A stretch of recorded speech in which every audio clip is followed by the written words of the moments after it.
Oke, assalamualaikum warahmatullahi wabarakatuh. Saya Ustadz Montaha. Di sini akan menterjemah teks Ihya Ulumuddin Juz 2 halaman 284. 286, sorry. Penterjemahan yang kami lakukan adalah per paragraf. Kami terjemahkan per paragraf dengan maksud agar videonya lebih praktis, simpel, tidak terlalu panjang jika dibanding diterjemah per kata ataupun per kalimat. Jadi per paragraf ini sudah sangat praktis menurut saya. Oke, saya mulai. Bismillahirrahmanirrahim. Fayakunus sama'u lahu mahbuban walau ghalabat alaihi syahwatun fayakunu fi haqqihi makhdzuran walakinnahu ubiha fi haqqihi kasairi anwa'il ladzati al-mubahati illa annahu idza takhadahu danahu wa hajirahu wa qashara alaihi aktsara awqatihi fahadha huwa safihu alladzi turaddu syahadatuhu. Maka mendengarkan nyanyian bisa menjadi sesuatu yang menyenangkan. Namun jika di dalamnya lebih banyak didorong oleh syahwat, maka itu bisa menjadi sesuatu yang dilarang baginya. Meski demikian, asal hukumnya tetap diperbolehkan sebagaimana berbagai kesenangan lain yang halal. Akan tetapi bila seseorang menjadikannya kebiasaan tetap menghabiskan kebanyakan waktunya dengannya, maka ia termasuk orang yang dungu dan kesaksiannya tertolak.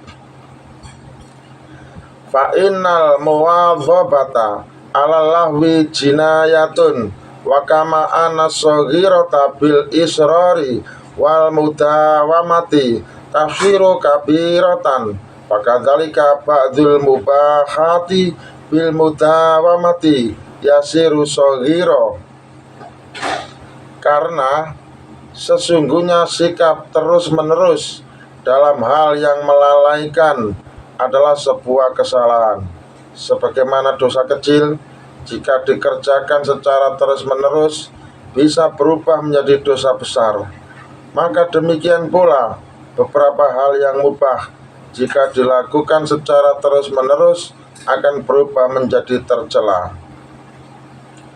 Wa huwa kal muwadhabati ala mutaba'ati zunuji wal khabasyati wan nadhari ila la'ibihim ala dawami fa innahu mamnu'un wa illam yakun asluhu mamnu'an id fa'alahu Rasulullah sallallahu alaihi wasallam.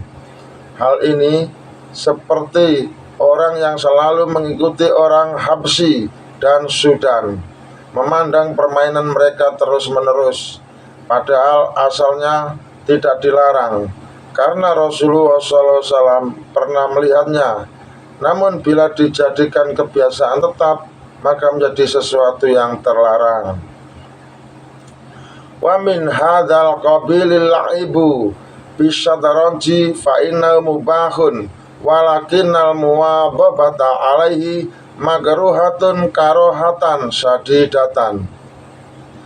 Demikian pula permainan catur pada dasarnya mubah, namun bila dilakukan terus-menerus maka hukumnya makruh, bahkan kemakruhannya yang cukup berat.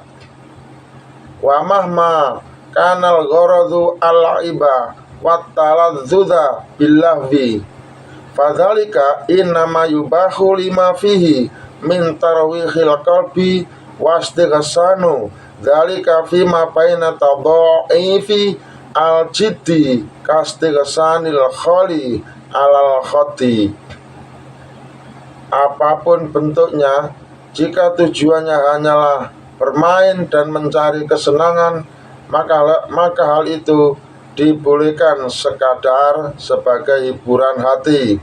Sebab istirahat hati adalah bentuk pengobatan agar jiwa dapat kembali bersemangat untuk bekerja keras, baik dalam urusan dunia seperti mencari nafkah dan berdagang, maupun dalam urusan agama seperti sholat dan membaca Al-Quran, dan adanya hiburan di sela-sela keseriusan itu ibarat tahilalat yang indah di pipi.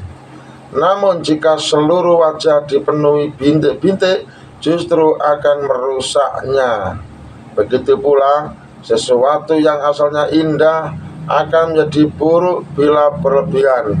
Tidak semua yang baik menjadi indah jika berlebihan. Tidak pula semua yang mubah tetap boleh jika terlalu banyak. Balil khubzu mubahun wal istighfaru minhu haramun fahadzal mubahu kasairil mubahati fa in qulta faqad adda masaku hadzal kalami illa annahu mubahun fi ba'dil akhwali duna ba'din falima atalaqtal qaula awalan bil ibahati. Contohnya seperti roti itu halal, tetapi makan berlebihan darinya bisa menjadi haram. Maka hal-hal mubah lainnya pun demikian. Jika ada yang berkata dari penjelasan ini tampak bahwa hukumnya kadang mubah dan kadang baik, mengapa engkau sejak awal langsung menyatakan ia mubah? Maka ketahuilah itu adalah pemahaman keliru, sebab pernyataan hukum secara umum tidak batal hanya karena ada kondisi luar yang membuatnya berubah. Ala taro anna idza suilna anil asali ahwa halalun amlakulna innahu halalun alal itlaqi was sama'u min jumlatil mubahati min haitsu innahu sama'u sautin thayyibin mauzunin mafhumin.